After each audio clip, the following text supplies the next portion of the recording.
Sveiki, mėlyjei mano kanalo žiūrovai. Smagu, kad mes kartu. Ir vėl pasiruošimas kūčioms. Šiandien gaminsime ir ragausime mišrainę su burokėliais, kuri mūsų šeimoje vadinama vinegretu. Ir aš neatsimenu nei vienų kūčių, kad ant kūčių stalo nebūtų vinegreto. Kai gaminu šią mišrainę, visada užplūsta prisiminimai iš vaikystės.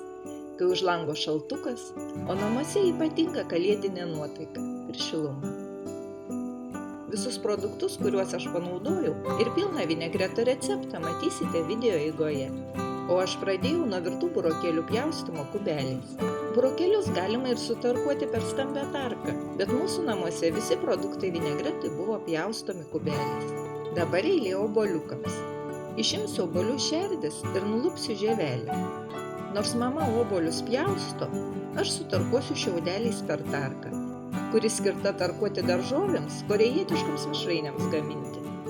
Mano nuomonė, kad sutarkuoti obuoliai daugiau išleidžia sulčių ir mišrainė įgauna geresnį skonį.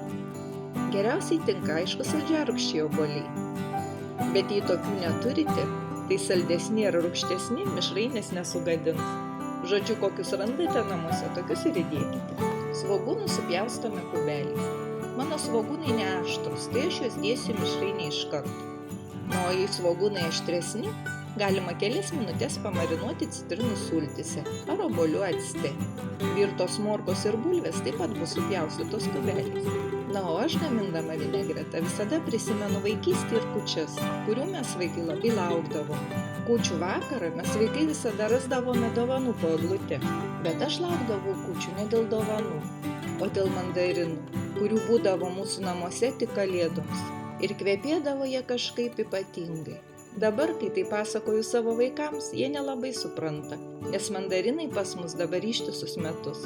Tik nebekvepia jie taip. Ir skonis visai nebe toks, koks buvo vaikystėje.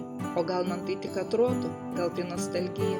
Marinuotus agurkėlius taip pat pjaustome kubeliais. Kaip patiems skaniai pasimarinuoti daržovės, video recepto nuorodą jūs matote viršuje. Tiesiog spustelkite ir pažiūrėkite. Dabar į mišrainę keliauja konservuoti žalieji žirneliai. Žirnelius galima keisti virtomis pupelėmis. Šiek tiek pipiriuko, druskytės pagal skonį ir aliejus.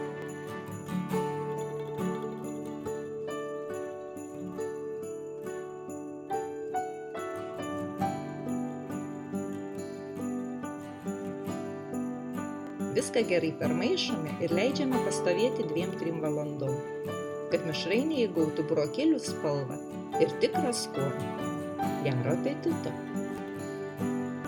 Na, o rytoj kepsime ruginę duoną. Jaukių artėjančių švenčių. Iki.